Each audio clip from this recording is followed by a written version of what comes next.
વિરોધનો અવાજ।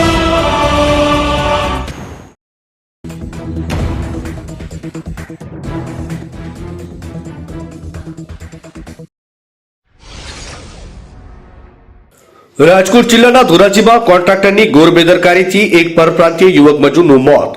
ધોરાજીના ભૂખી ચોકડી પાસે આવેલ નગરપાલિકા તંત્રનો પાણીનો સ્ટોરેજ રાખવા માટે 100 ફૂટનો ટાંકાનું કામગીરી ચાલતી હોય અને આ ટાંકા પર કામ કરતો પરપ્રાંતીય યુવક મજૂરી ઉપરથી પડતા મોત।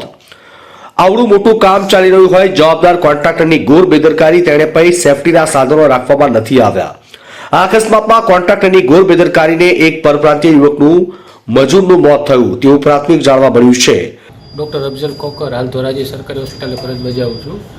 હું હોસ્પિટલ એક મનીષદાસ વિષ્ણુદાસ નામના મજૂર કે જે કુંભારવાડા પાણીના ટાંકા પાસે કામ કરતા હતા એમને લઈ આવેલા છે, જે તપાસ કરતાં મૃત જાહેર કરેલ છે। એમની સાથે કામ કરતા મજૂરોનું કહેવું એવું છે કે એ ભાઈ નીચે કામ કરતા હતા ત્યારે ઉપર લોખંડનો જે પ્લેટ આવે એના માથા પર પડી ગયેલી, એના કારણે એને ઈજા થતાં અહીં સારવાર માટે લઈ આવેલા, પણ સારવાર દરમિયાન આપણે અહીં તપાસ કરતાં એને મૃત જાહેર કરેલ છે।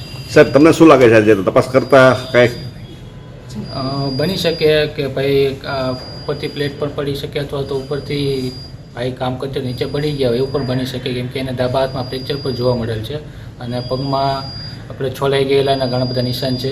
સાહેબ, પ્રાથમિક તરફમાં તમને શું લાગે છે, ઉપરથી પડી ગયો છે કે ઉપરથી પડી ગયા હોય એવું જણાય છે વધારે।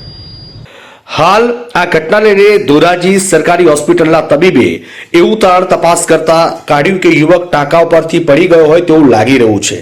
હાલ અકસ્માતને લઈને પોલીસે સાચી તપાસ કર્યા બાદ સાચી હકીકત બહાર આવશે। ધોરાજીથી અલ્પેશ ત્રિવેદીનો રિપોર્ટ।